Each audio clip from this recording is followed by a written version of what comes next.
The seal was dated the 14th of November, 1977. The lead was intact. The wire hadn't been cut, and yet in the customs database this exact container had been logged as arriving inbound, new, awaiting clearance every single year for 47 years. Same number, same berth code, same status, as if the port itself had been quietly insisting, decade after decade, that it had only just arrived. Nobody had opened it. Nobody could explain why it kept appearing. And the company listed as its owner had stopped existing in 1981. Begin with what we know for certain. The container's identification number was AKLU 2207714, a standard 20-foot dry box, steel-walled, of a type that was already common across European ports by the mid-70s.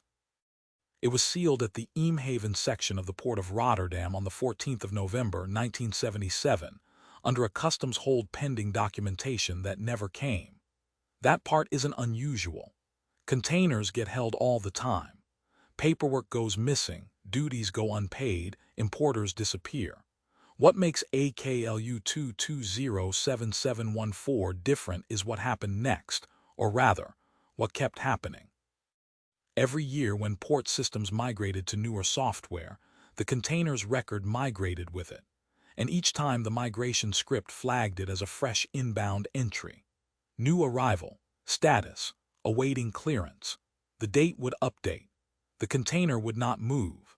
By the time the Dutch Customs Authority began a full audit of dormant holds in early 2024, that single box had generated 47 separate arrival records, for a journey it had completed exactly once.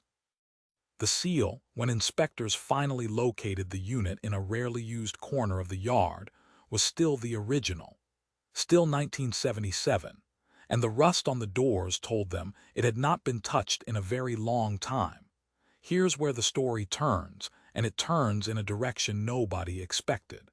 The container was listed under a consignee called Bredehaven Overseas Trading BV.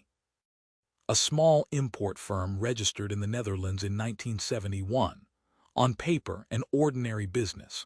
Textiles, machine parts, the kind of mixed cargo that filled thousands of boxes in that era. But when investigators pulled the corporate registry, they found that Bredehaven Overseas Trading had been formally dissolved in March of 1981. No successor, no buyout, no transfer of assets. The directors were two men, both of whom had since died, one in 1994, one in 2008, and neither, according to surviving records, had ever filed a claim for the held container. They simply walked away from it. Now think about what that means. For 3 years, a living company owned a sealed box it never collected, and for the 43 years after that, a dead company continued to be logged, automatically, as the owner of cargo waiting to be cleared. The system never noticed the difference. It couldn't. To a database, a dissolved company and an active one look identical as long as nobody asks the question out loud. For nearly half a century, nobody did. You'd think a sealed container sitting untouched for decades would cost someone a fortune in storage fees. It should have. And in a properly functioning system, those fees would have triggered an alert, a seizure, an auction, something. But AKLU 2207714 was caught in a strange accounting blind spot. Because it was permanently logged as a recent arrival, it was always within the grace period that ports grant new cargo before storage charges begin. Every annual re-entry reset that clock. The container never aged, financially speaking. It was perpetually new. Forever 48 hours off the ship. There's a term port workers use informally for cases like this, a ghost hold. A unit that exists in the system, but has slipped outside the logic that's supposed to govern it. Most ghost holds get cleared within a few years when a human eventually reviews them.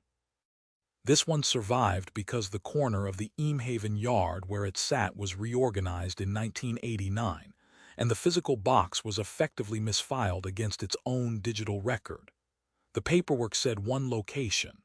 The steel sat in another.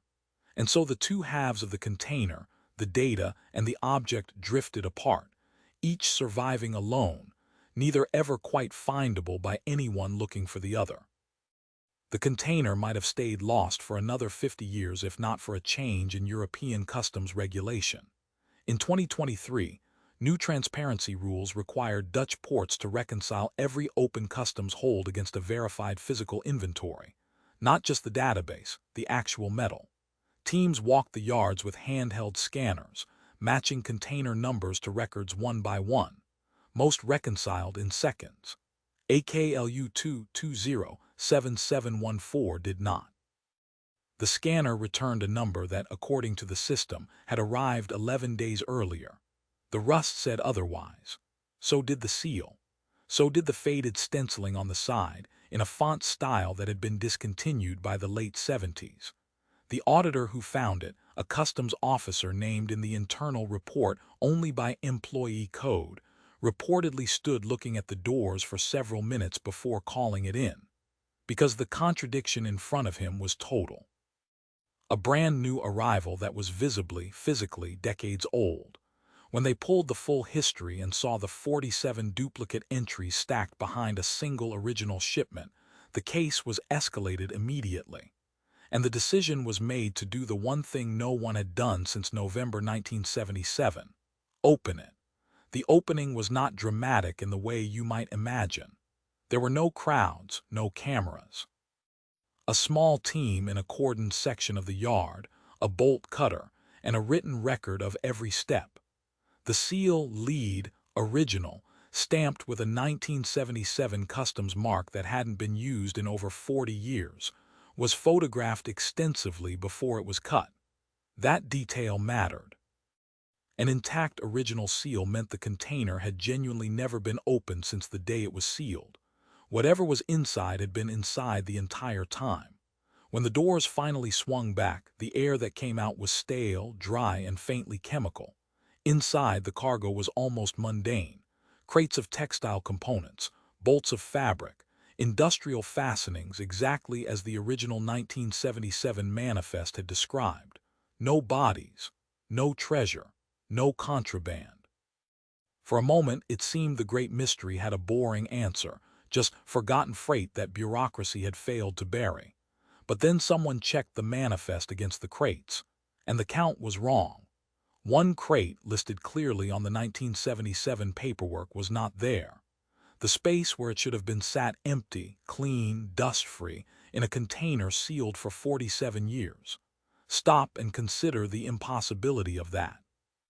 A container sealed once in 1977 with an original lead seal that had never been cut. Inspectors confirmed it. Photographers confirmed it. The metal showed no signs of forced entry, no patched holes, no tampered hinges. And yet the inventory inside did not match the inventory logged on the day it was closed. A crate described in detail, number 11 of 14, listed as machine components, was simply gone. Not damaged, not decayed, absent. The remaining 13 crates sat in their original positions, secured. The dust settled evenly around them, undisturbed for decades. Only the space for crate 11 was bare. Now there are rational explanations, and investigators are pursuing all of them. Perhaps the manifest was wrong from the start, padded or miscounted in 1977. Perhaps the crate was removed before the seal was applied and the paperwork never corrected. Each of those is plausible. Each is probably the truth. But the report notes something that resists those explanations entirely. The floor where crate 11 should have sat was clean, not just emptied, but free of the dust that coated every other surface inside, as if something had been resting there until very recently. Inside a box no one had opened since the year Elvis Presley died. The official conclusion, when it comes, will almost certainly be administrative. A clerical error in 1977, a miscounted manifest, a dust pattern with a mundane cause. These are the explanations that survive scrutiny, and they are probably correct, because the world is built far more from paperwork mistakes than from genuine mysteries. But the file leaves 3 things unresolved, and they are worth holding onto. First, why the container's record regenerated as a new arrival for 47 consecutive years, surviving software migrations that erased thousands of other dormant entries. Yet this one, somehow, always returned. Second, why a dissolved company's name kept clearing reconciliation checks for over 4 decades without a single human ever flagging it. And third, the crate, the clean floor, the even dust around everything else. Systems are supposed to be records of reality. We trust them to tell us what arrived, what's owned, what's missing.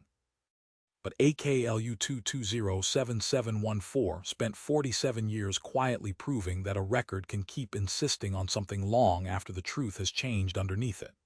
The container has now been emptied, decommissioned, and its number permanently retired. The cargo went to storage. And somewhere in the Dutch Customs Archive, the original 1977 manifest still lists 14 crates, in a container that, for the rest of its existence, only ever held 13. A sealed box, an intact seal, and a crate that was there on paper but gone in the steel. Maybe it's a clerical error, maybe it's nothing. But ask yourself this: how many records do we trust completely, simply because no one has ever opened the box? If this file unsettled you, subscribe to Obscura Files and turn on notifications. The next one is already sealed. We're just waiting to crack it open.